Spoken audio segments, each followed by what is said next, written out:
Okay, we're still on our worksheet for section 2.3, and we're working on question 3 here.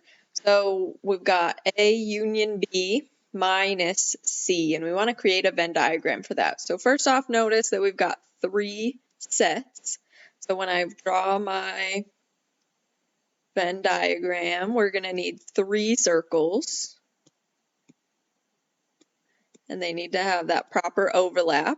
So we're going to label the rectangle U, and then I'll have a circle for A, one for B, and one for C. And again, this is one where it would be good to take this in stages. So it might probably be good to start with that part in the parentheses. So just start with A union B. Now we have to remember the rule for a union says, all right, it's the collection of things in either A or B. So the connection, the join them both together, which basically means shade A and shade B. So both of the circles for A and B are completely shaded for A union B. What I then want to do is I want to figure out, well, how do I then go from that to A union B minus C? So I'll redraw a Venn diagram with 3 circles. So we've got our universal set A, B, and C, and I'll keep those in the same spots that I had them in the previous Venn diagram I drew. And we have to remember what the rule is for that difference.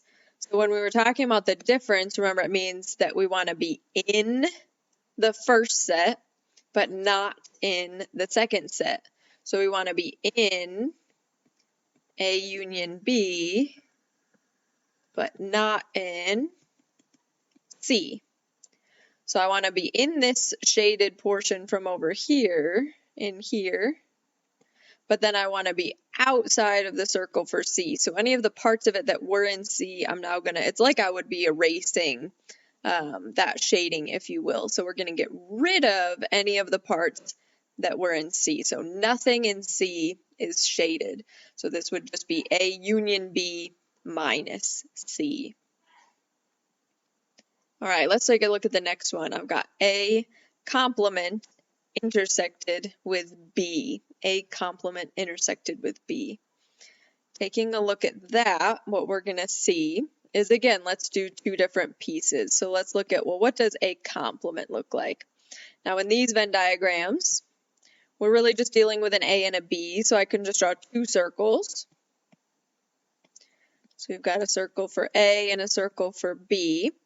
And this is actually the same one that we drew up above, right? Remember, A complement is everything outside of A.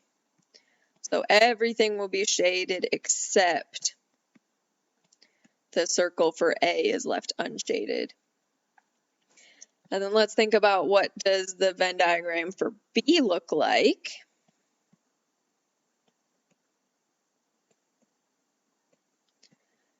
Well, when I draw my Venn diagram, what represents the set B is the circle labeled B.